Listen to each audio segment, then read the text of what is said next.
भगवान विष्णु की इसी सुझाव के बाद हुई थी समुद्र मंथन की शुरुआत। ये समुद्र क्षीर सागर था, जिसे आज हम हिंद महासागर कहते हैं। जब देवताओं और असुरों ने समुद्र मंथन शुरू किया, तब भगवान विष्णु ने कछुआ बनकर मंथन में भाग लिया। समुद्र के बीचों बीच वो स्थिर रहे और उनके ऊपर मंदरांचल पर्वत को रखा गया। फिर वासुकी नाग को रस्सी बनाकर एक ओर से देवता और दूसरी ओर से दैत्यों ने समुद्र का मंथन करना शुरू कर दिया। समुद्र मंथन में कुल 14 रत्न निकले थे। इन सभी रत्नों से जीवन प्रबंधन के सूत्र भी सीखे जा सकते हैं। फिलहाल चलिए हम जानते हैं कि समुद्र मंथन में कौन कौन से रत्न निकले थे।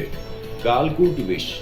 अगर समुद्र मंथन की बात चल रही हो और हम देवों के देव महादेव के विष पीने के प्रसंग को कैसे भूल सकते हैं। सभी ने मिलकर भगवान शिव से प्रार्थना की और इस प्रार्थना को सुनकर महादेव शिव ने उस विष को हथेली पर रखकर उसे पी लिया, किंतु उसे कंठ से नीचे नहीं उतरने दिया। और हम जो भगवान शिव का गला नीला देखते हैं, ये कालकूट विष का ही प्रभाव है। तभी से महादेव जी को नीलकंठ कहा जाने लगा। पौराणिक कथा के अनुसार विष को पीते समय शिव की हथेली से थोड़ा सा विष पृथ्वी पर टपक गया था, जिसे सांप, बिच्छू आदि विषैले जंतुओं ने ग्रहण कर लिया। कामधेनु गाय। आप में से कई लोगों ने कामधेनु गाय का नाम तो सुना ही होगा। समुद्र मंथन के दौरान कामधेनु गाय निकली थी। इस गाय में दिव्य शक्तियां थी। हम सब ये जानते हैं कि गाय को हिंदू धर्म में पवित्र पशु माना जाता है और कामधेनु यानी कि सबका पालन करने वाली। ऐसे में लोक कल्याण को ध्यान में रखते हुए ये गाय ऋषियों को दे दी गई थी। उच्च श्रवा घोड़ा।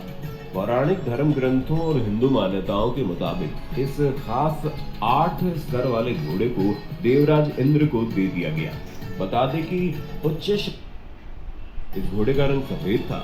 बता दें कि उच्च श्रवा का पोषण अमृत से होता है और इसे घोड़ों का राजा कहा जाता है। ऐरावत। ऐरावत सफेद रंग के हाथी होते हैं, जिसे सफेद हाथियों का राजा माना जाता था। मंथन से मिले रत्नों के बंटवारे के वक्त ऐरावत को इंद्र को दे दिया गया। बता दें कि ये 4 दांतों वाला सफेद हाथी था, जो कि आज के समय में मिलना मुश्किल है। कौस्तुभ मणि। समुद्र मंथन के दौरान कौस्तुभ मणि प्रकट हुई, जिसे भगवान विष्णु ने अपने हृदय पर धारण कर लिया।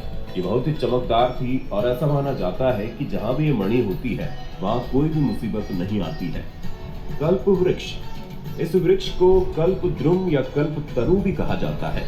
इसे प्राप्त करने के लिए देवराज इंद्र ने इसे सुर कानन में स्थापित कर दिया। बता दें कि स्कंद पुराण और विष्णु पुराण में पारिजात के वृक्ष को ही कल्प वृक्ष कहा गया है। अप्सरा। ये बात तो आप में से कई लोग जानते होंगे कि समुद्र मंथन के दौरान रंभा नामक अप्सरा भी प्रकट हुई थी। ऐसा कहा जाता है कि वो बहुत ही ज्यादा सुंदर थी और वो खुद ही देवताओं के पास चली गई।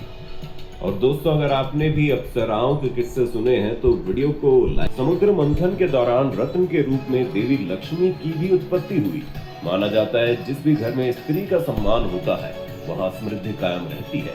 सभी चाहते थे कि लक्ष्मी उन्हें मिल जाए, लेकिन लक्ष्मी ने भगवान विष्णु से विवाह कर लिया। चंद्रमा।